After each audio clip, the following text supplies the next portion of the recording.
Oi, oi, oi, gente, tudo bom com vocês? Há quanto tempo? Começamos mais um trimestre e infelizmente a gente não teve como iniciar os vídeos do livro, né, dos Resgatados. Agora eu tenho que me acostumar com um novo livro, né, Os Resgatados.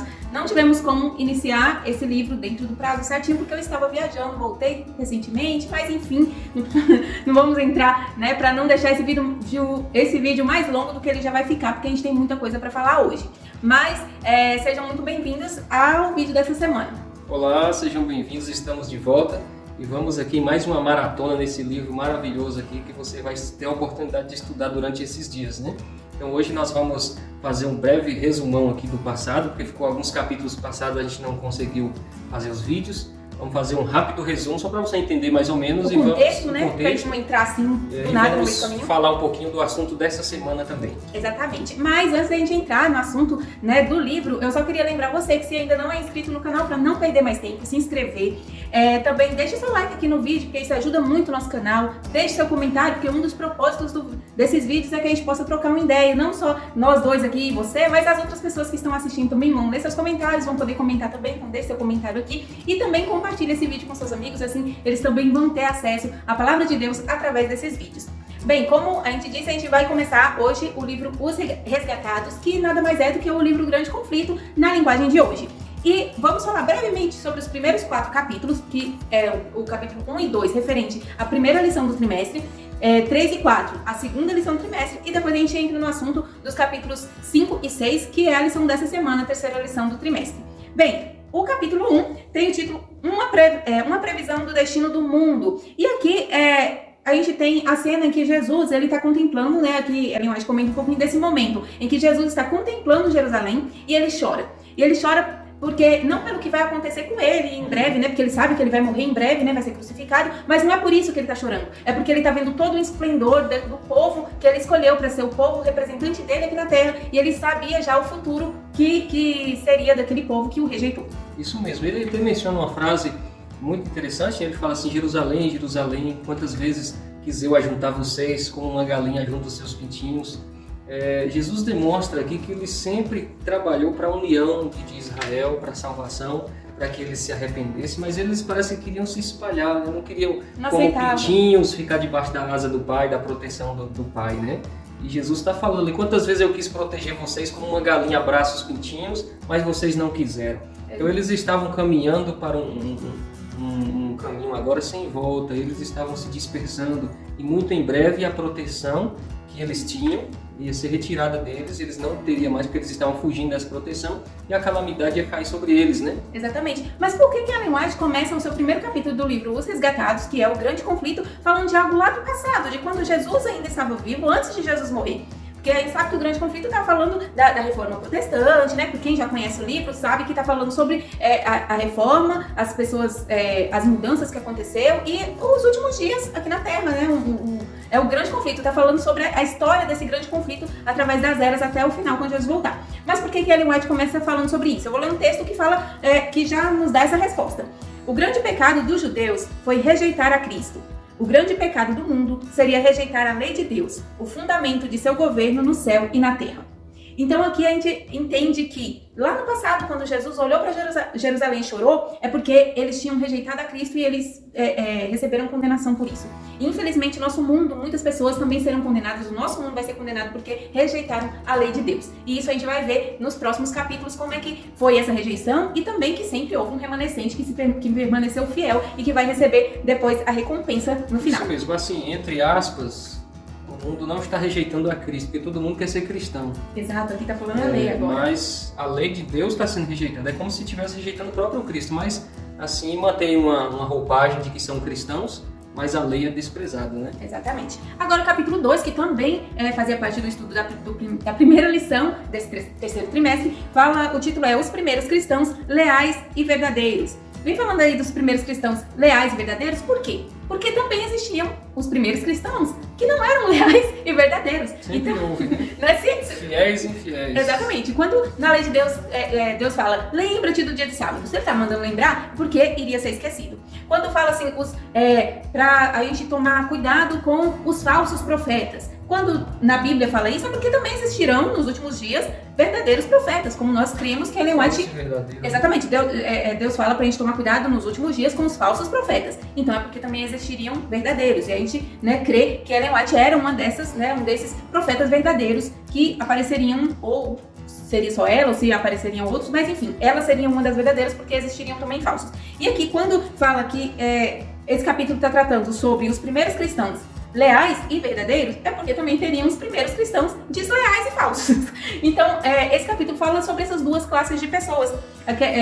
Por muito tempo, Satanás trabalhou bombardeando a igreja, perseguindo. A gente vê, né, no passado, na Idade Média, que houve muita perseguição contra os cristãos, uma perseguição ferrenha, de morte mesmo. Mas Satanás percebeu que esse método não estava dando muito certo, né? Quanto mais matava cristãos, quanto mais perseguia os cristãos, mais cristãos existiam. Parece que ia se multiplicando. O sangue era semente no solo. Então aqui, né, Ellen White fala que Satanás fez planos de guerrear com maior sucesso contra Deus, fincando seu estandarte dentro da igreja cristã, a fim de obter, por meio do engano, aquilo que ele não conseguiu obter pela força. Então, o capítulo vem tratando sobre isso. Nós temos que ter ciência, nós temos que saber que nos nossos dias é assim que Satanás trabalha. A perseguição não é aquela perseguição, não vou falar que não exista. Na próxima lição, né, que a gente ainda vai comentar, fala sobre as pessoas, alguns países hoje em dia, que atualmente ainda persegue, matam e prendem. Exatamente, isso ainda existe. Mas no geral, com sua maior força, Satanás trabalha dentro da igreja através de enganos para assim tirar as pessoas do caminho da salvação. Isso mesmo. Então nessa parte aqui, ele percebeu que a estratégia de matar tem uma profecia lá de Apocalipse que se cumpriu quando ele foi expulso do céu. Ele desceu para fazer guerra contra a mulher, né? A mulher teve que fugir para o deserto e recebeu proteção de Deus. Esse período que a mulher foge para o deserto, que representa a igreja, é um período que ele tentou matar mesmo a mulher, tentou matar mesmo a igreja, acabar com os cristãos. Pela força, ele percebeu que não funcionou. Então agora nós vamos falar um pouquinho do período em que ele deixou agora a mulher, deixou agora os cristãos, seguir com o nome cristãos, mas começou a criar estratégia dentro do cristianismo para que o cristão ficasse pervertido e não continuassem ali fiéis a Cristo, né, a Jesus, como estava acontecendo no início. Exatamente, e é aí que a gente entra no capítulo 3 e 4, que vai falar que foi os capítulos para a segunda lição do trimestre. E o capítulo 3 tem o título Trevas Espirituais na Igreja Primitiva. Aqui a gente vê esse momento em que as trevas começaram a entrar dentro da Igreja de Cristo. Isso mesmo, pessoas que não tinham muito interesse em ser fiéis começaram a se converter ao cristianismo, mas assim, conversão entre aspas, né, não é a conversão genuína, mas o poder romano, percebendo que não conseguia destruir o cristianismo, eles começaram a tentar unir o cristianismo para parar as mortes, a matança. E eles tentaram a fazer acordos, eles também a passar para a religião cristã. Houve muitas pessoas que perseguiam, agora passou a fazer parte do cristianismo e a tentar fazer acordos para que parasse a matança. E nesses acordos, nessas conversões, foi surgindo líderes da igreja que não eram convertidos, que veio do paganismo, que adoravam imagens, adoravam outros falsos deuses, adoravam o Deus Sol, que no primeiro dia da semana. E foi nesse período também que houve a conversão do imperador Constantino no meio do cristianismo, que passou a ser o líder superior da igreja, né? Já era líder romano, passou a ser também o líder superior da igreja cristã na época. E foi na pessoa dele que se cumpriu a profecia que Paulo falou, né? Sobre o homem da iniquidade. Isso mesmo. Então, na pessoa do imperador Constantino, que trouxe muitas mudanças para a igreja cristã. Trouxe a adoração no dia de domingo, que antes era o sábado, né? Sempre foi o sábado da lei de Deus, então houve essa mudança trazendo para o dia do domingo. E ele foi tentando ali implementar várias crenças que não eram do cristianismo, a adoração de imagens. Ele agora não adorava mais imagens do paganismo, mas trouxe imagens do cristianismo, como São Paulo, a Virgem Maria dos Santos, né? E foi implementando essas mudanças. O apóstolo Paulo já tinha falado sobre o homem do pecado, o homem da iniquidade que iria aparecer, ao ponto de se assentar no lugar de Deus, ao ponto de achar-se como o próprio Deus. E essa profecia do apóstolo Paulo se cumpre na vida do líder da igreja, agora que se tornou a igreja romana, né? Outra também coisa que trouxe também outra, quer falar, Esqueceu. outra crença a palavra. Outra crença que trouxe também para a igreja foi da imortalidade da alma, que era outra coisa também que foi introduzida dentro do cristianismo. Que veio do paganismo, né, e foi implementado no cristianismo. Então, olha só a estratégia do inimigo. Ele deixou de matar para agora misturar a verdade com a mentira. Então agora a igreja passou a ser uma igreja que não servia mais a Jesus. Uma igreja corrompida, né?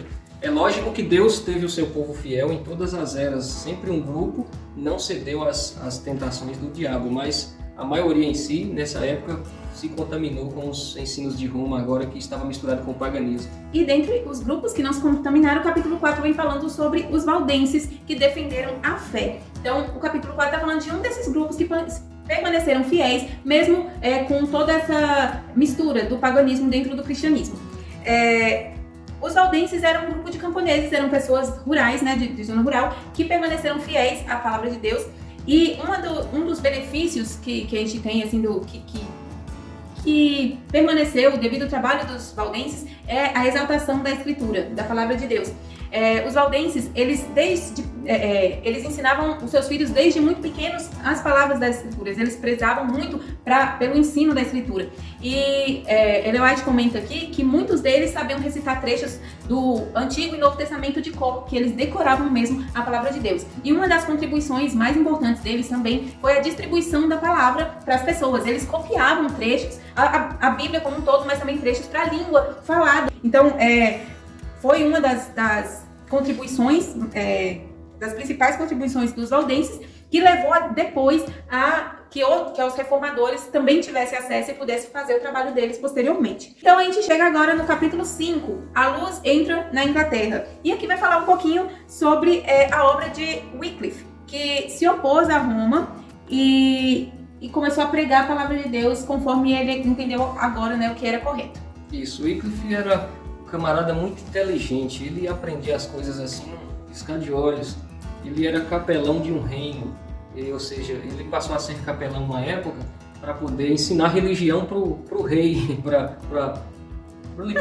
a família real. E ele passou a ensinar tudo contra a igreja, a forma que a igreja estava pregando, ensinando, a forma como o papado estava agindo. Não só pregar, mas ele começou também a escrever teses contra, né, defendendo teses contra o sistema que estava funcionando. Sabe o que eu acho interessante? Que no início aqui, na história de Wycliffe, fala que ele não queria se opor à igreja de Roma. Mas é que ele, quando foi trabalhar, às vezes eu fico pensando, né, que é como a própria Bíblia diz, que o povo perece por falta de conhecimento. E o conhecimento não é acesso, a gente tem acesso. Agora ir lá, pegar, ler, estudar já é outra coisa. Então é o conhecimento que às vezes está faltando. Eu fico pensando assim, na história de Wycliffe, ele só mudou as suas percepções. Ele era fiel a Roma, à igreja romana, mas ele mudou as suas concepções quando ele foi estudar a fundo a Bíblia, porque ele agora era o capelão, né, e aí ele tinha, né, ali o seu trabalho, ele tinha que fazer a sua parte, e aí ele começou a estudar a fundo e percebeu que muitas coisas que a igreja ensinava não era o que a Bíblia apresentava. Então ele começou a defender aquilo que a Bíblia apresentava, porque ele era uma pessoa honesta, uma pessoa sincera. E ele começou a defender e começou a incomodar os líderes. Isso, e os ensinos dele se espalhou. Ele também traduziu logo a Bíblia para a língua inglesa, para que o povo pudesse ler. E começou a vender para as pessoas, a espalhar essa verdade. E todo mundo passou a ter acesso à Bíblia. Os ricos que poderiam comprar, pagar mais, conseguiam comprar a Bíblia completa. As pessoas mais pobres que não conseguiam comprar a Bíblia por um todo, compravam trechos, pedacinhos da palavra de Deus, para que elas pudessem ler e conhecer a palavra de Deus. Algumas famílias se reuniam para poder juntas fazer uma vaquinha, né, para poder comprar uma Bíblia por completo, para que a família pudesse ter a Bíblia e ler. Eu fico pensando assim, hoje em dia, estava até vendo na lição, né, acho que da próxima semana, eu posso estar confundindo, mas que a Bíblia ela é o livro mais, você que estava até ouvindo, acho que é isso. A Bíblia é o livro mais vendido em todo mundo. Em todo mundo, o livro mais vendido no mundo é a Bíblia, mas ela não está entre os mais lidos.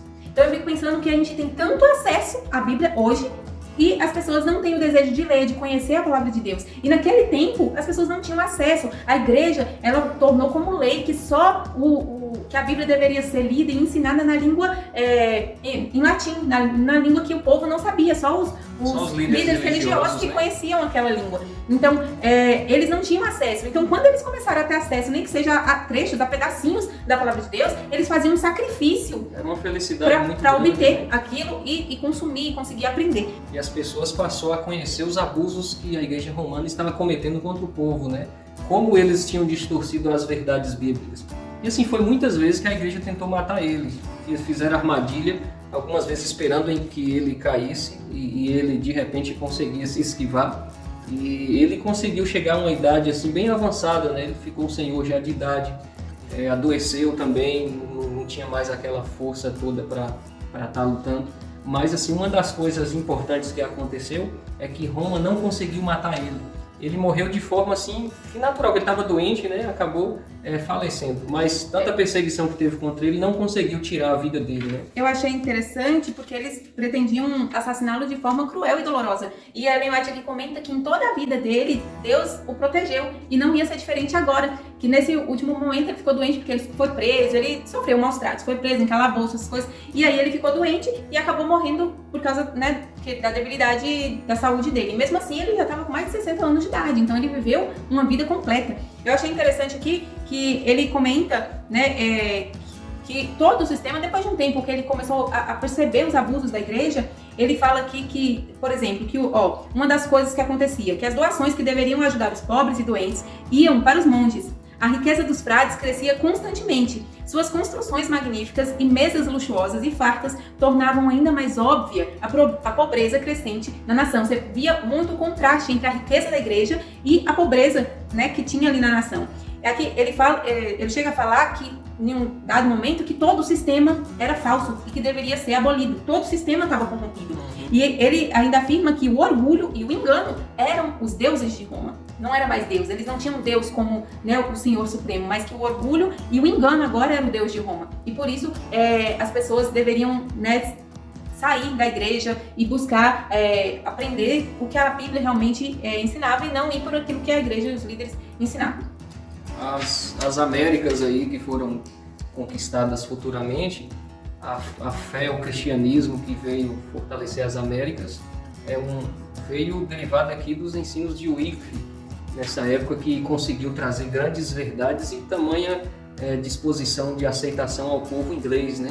Que chegou a ter momento que quase a maioria da nação aceitando ali os escritos dele e seguindo os ensinamentos dele, né? Ele ganhou muita força e Roma não teve força no momento para poder destruir, tentou de todas as formas até que chegou o dia que ele veio a falecer e aí Roma começou a traçar outros planos para agora apagar o que ele tinha feito, né? Exatamente, aqui fala que em muitos lugares as pessoas tiraram de dentro da igreja, assim, comunidades inteiras, onde tem ali a igreja, né, católica e tal, que as pessoas frequentavam, a congregação percebeu que estava errado e eles tiraram as imagens de dentro da igreja e continuaram ali como uma congregação, as mesmas igrejas, mas agora fazendo da forma correta. Alteraram muita coisa, exatamente. Né? Só que Roma ficou tão assim, com uma raiva ferrenha de Wycliffe, de tudo que aconteceu por causa das pregações dele, dos ensinos dele, que agora começou uma perseguição ainda maior contra alguns que se levantaram com ideias contrárias àquilo que a igreja falava. Pela primeira vez na história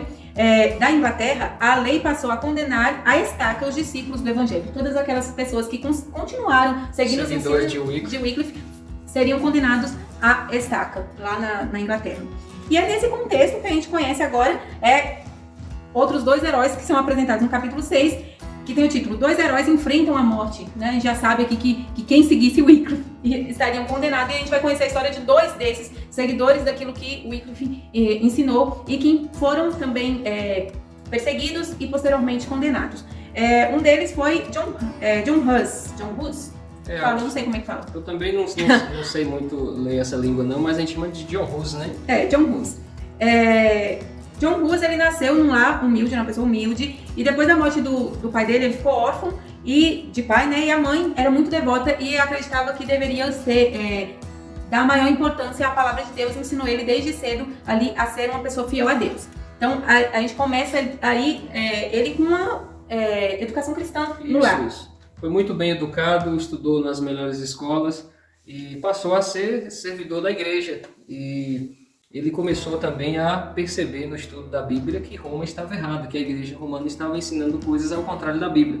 E ele começou também a liderar um grande movimento na Boêmia, né, era onde ele morava. Ele começou a liderar um grande movimento contrário aos ensinamentos da igreja romana. E outro que se uniu a ele nessa empreitada foi Jerônimo, que também era seguidor, acreditava, né, conforme aquilo que Wycliffe havia ensinado anteriormente. E aí eu achei muito interessante de uma situação que impressionou muito eles dois, e não só eles dois, mas muitas pessoas que estavam um pouco balançadas lá na Inglaterra, que foi um quadro. Aqui não fala exatamente quem foi que pintou os quadros, mas fala que alguns estranhos, homens eruditos, eles receberam a luz e foram espalhar lá em Praga. Mas eles foram silenciados. Mas eles tinham deixado, eles também eram artistas, e eles tinham pintado 2 quadros que ficou lá exposto. E aí, para bom entendedor, como diz o ditado, meia palavra basta. E o que tinha nesses quadros? Eles apresentaram em um dos quadros a entrada de Jesus em Jerusalém, montado em um jumentinho, com roupas humildes, as pessoas ali com aquelas folhas de palmeiras recebendo Jesus na entrada, né? Tudo muito humilde, tudo, né, assim, mostrando realmente que ele veio para servir. E aí, do outro lado, eles colocaram um quadro, fizeram um quadro agora de uma delegação do Papa. Quando o Papa chegava em algum lugar, né, com aquela sua delegação lá junto com ele, e aí tudo cheio de pompa, todo cheio de ouro, e pompa, e riqueza, e tudo assim, bem, como é que se diz? Muito pomposo, muito pomposo mesmo, entrando também lá em algum lugar. E aí, as pessoas, e aí não precisou pregar, né? Só precisou colocar esses 2 quadros e as pessoas olhavam e falavam assim, esse é o representante desse? Como é que né, o Papa lá era representante de Jesus e andava com tal ostentação? Então, essa cena, esse quadro foi algo que impressionou muito eles dois, e fala aqui que todo mundo que viu os quadros conseguiu chegar na mesma conclusão, e foi uma pregação silenciosa, tanto para as outras pessoas, mas também para Jerônimo e John Hus. E um dos maiores problemas que Roma enfrentou aqui, além de John Hus e Jerônimo já está se levantando e atraindo uma grande multidão contra a igreja romana, né? Um dos maiores problemas aqui contra Roma é porque eles teve acesso aos escritos de Wycliffe lá da Inglaterra, que chegou até eles esses escritos e reforçou a tese deles. Eles não estavam sozinhos, entendeu? Já tinha nação participando, nação de quase maioria que chegou a participar desse movimento contra Roma. Então isso reforçou muito ali as teorias deles, a fé deles, e eles começaram a levantar esse movimento.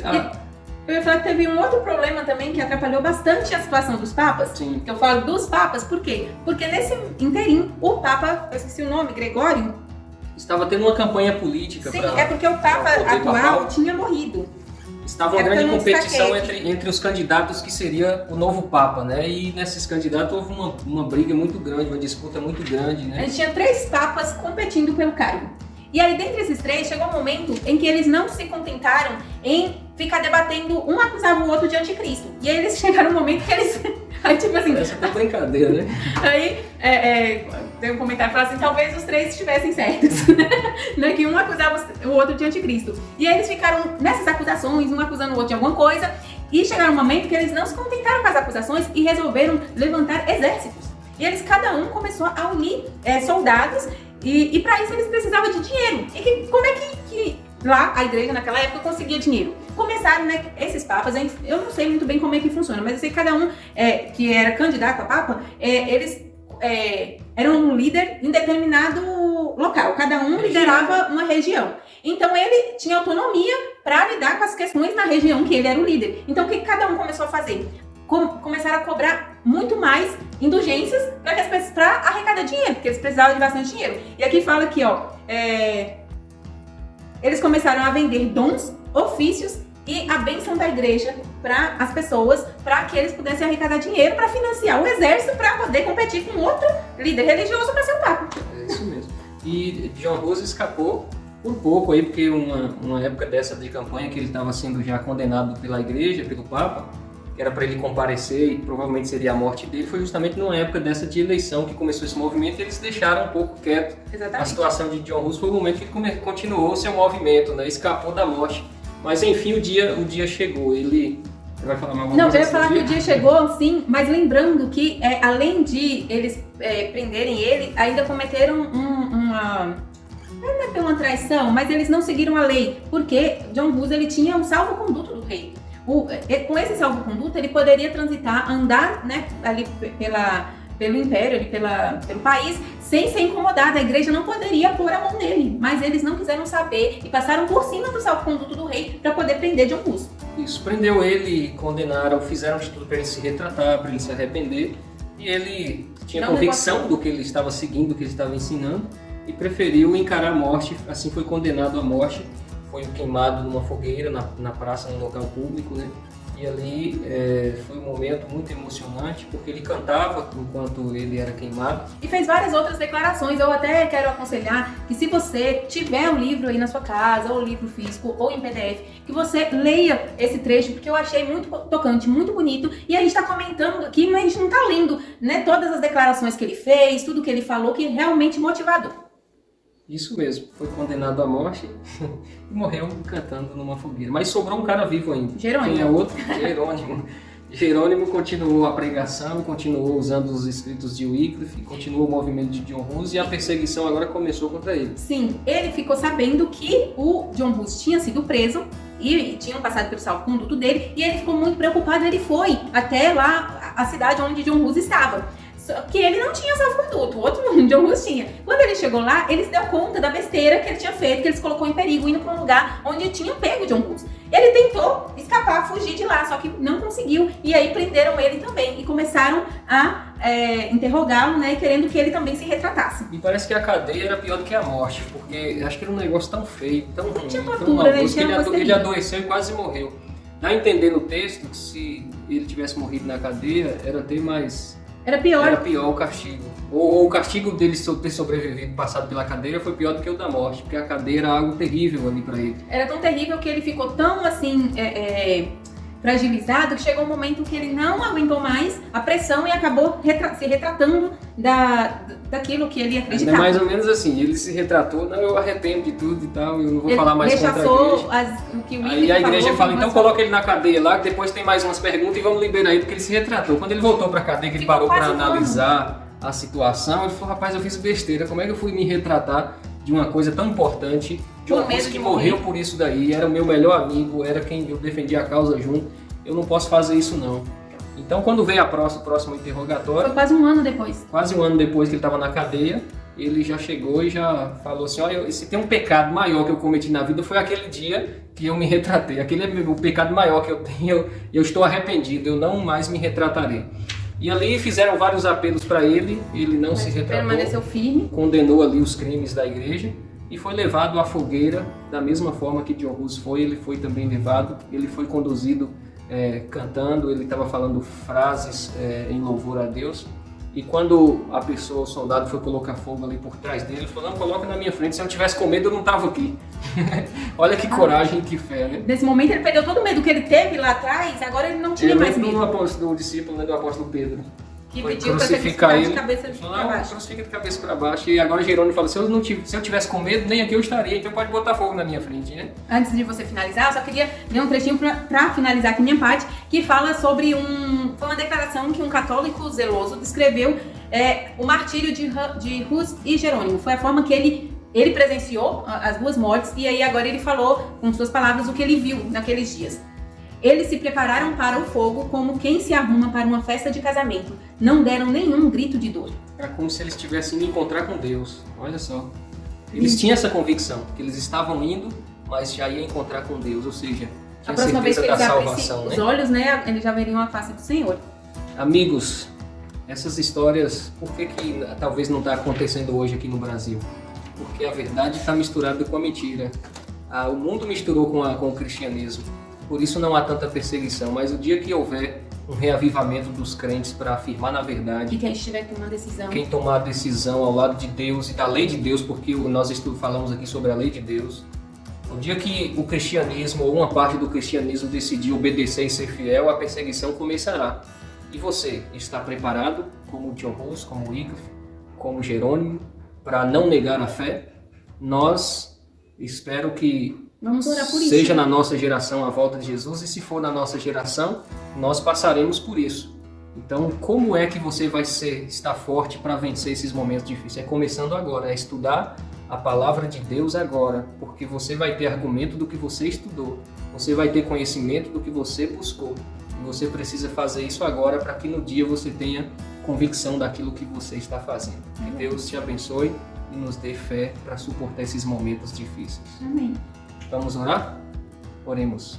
Obrigado, Senhor, pelo estudo da Tua Palavra. Obrigado por ter aprendido muito aqui sobre essas histórias e nos ajude a nos preparar, a ter fé suficiente para também enfrentar provações que virão, nós acreditamos, para os cristãos aqui fiéis nesse mundo. Que nós possamos ter fé assim como teve esses cristãos do passado, a ponto de entregar a própria vida porque te amou mais do que eu. Assim também estejamos nós. É o que eu te peço em nome de Jesus. Amém. É isso aí, gente. Semana que vem a gente se encontra de novo com mais um vídeo da lição e dos capítulos da semana que vem. Até mais. É isso aí. Um abraço a todos. Até a semana que vem.